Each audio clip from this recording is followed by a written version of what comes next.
Toronto's Tafelmusik, one of the top baroque orchestras in the world.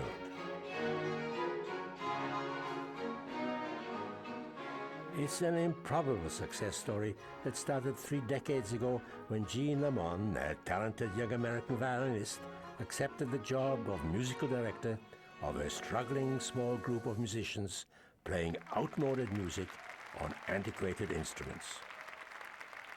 This year, she's celebrating the 30th anniversary of her leadership of Tafelmusik with a hectic season of concerts across Canada and the world. And here you guys look like you're having fun. We are. It's not an Hey. act. Alison Mackay, the orchestra's double bass player, remembers those early hard-scrabble days. Many people thought that it was a kind of goofy thing that people wearing Birkenstocks and eating granola were kind of experimenting with, and it wouldn't catch on, it wouldn't last.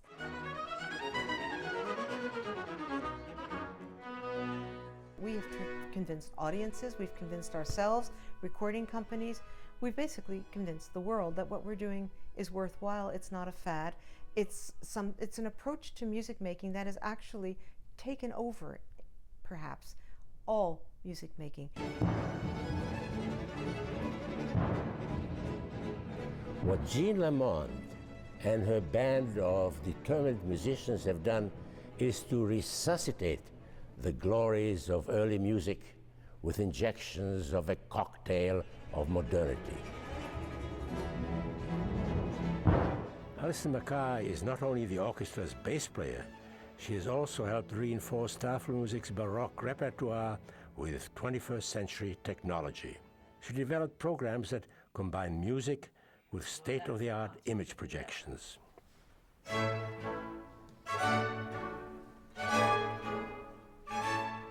I'm surrounded by all these amazing young and older virtuosos, and I'm not a virtuoso soloist myself, so I feel, well, it's my contribution maybe to create something that just in turn puts each of them in the spotlight.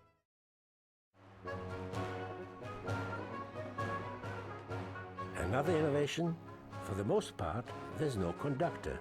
Lamon simply starts off things with a wave of her bow or a nod of her head. It makes us all equals. Even though I'm giving the direction from the violin, I'm doing the same work as everybody else. So it's very different. It's not as hierarchical as a symphony orchestra, and I'm not the dictator. At other times, there's no sheet music either. The musicians have learned the score by memory, something classical orchestras almost never do. It gives them the freedom to stroll around like some band of street musicians and break the barrier between performers and audience. When you play in a symphony orchestra, music can be made very beautifully, but it's not the same as actually standing and facing the audience and saying, here we are, we're playing for you.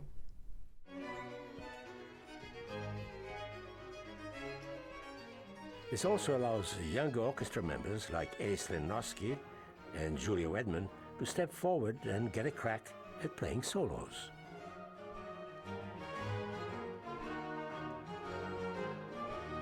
We start getting these opportunities and we play so many concerts and we do so many different things, and we all get to be the people we want to be, and we blossom. We put ourselves second to the music on a consistent basis that I think allows us all to reach for higher levels. Excuse me, anything that they need to redo in the first half or discuss? Their inspiration after all these years, she says, is still Jeanne Lamon. John is pointing out that at the end of the tamburino, that we come in really fast and rushing, and it's not stable. So we watch that. You always feel like when she's leading the group that something wonderful is going to happen and that you are going to have an amazing musical experience. All this gives the orchestra a different sound, where in symphony orchestras it is the conductor who interprets the composer's score and sets the tone. At Tafelmusik, it's often the result of collective improvisation by the players. We're actually closer to jazz than to contemporary classical performers. So in that sense, we do jam sessions every time we rehearse.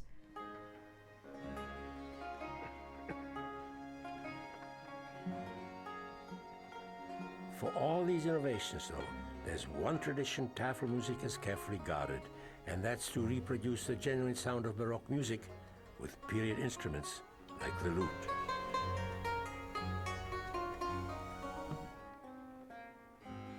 And the harpsichord, the modern grand piano's granddaddy. It does very, very different things than the piano. It's sort of diametric opposite. Yeah, absolutely. The sound here is these very thin strings that are plucked. To critics, though, that sound is too thin. No match for the power of the modern concert piano. Moreover, many in the classical music establishment believe Baroque music falls short of the music of Mozart, Beethoven, and other later composers. Lamon argues they're behind the times. It's no longer that we're the beatniks, doing this strange musical thing that sounds really weird. And now we've become, I fear I have to say, we've become establishment too. The sun.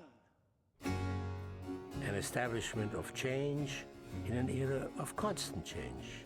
To preserve the past, Tafelmusik has ventured into cyberspace and outer space, into multimedia and multiculturalism. This is a revolution that I've lived through, and it's like, oh, that's wonderful.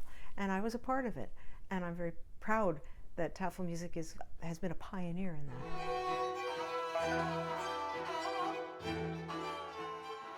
Nowhere more so than in turning Vivaldi's Four Seasons, composed 3 centuries ago, into a celebration of Canada's ethnic mix. To the orchestra's traditional violins and other European instruments, they added an Indian sarangi, a Chinese pipa,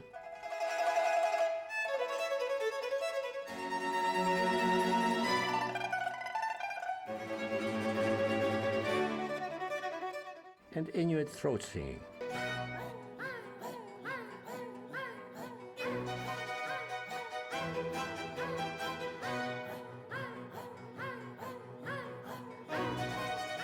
From 4 very different musical traditions, the exotic sounds of modern Canadian society, the past of many cultures blending into the multicultural present.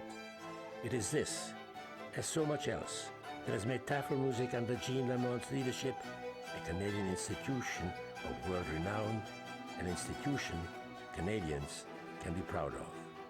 Joe Schlesinger, CBC News, Toronto.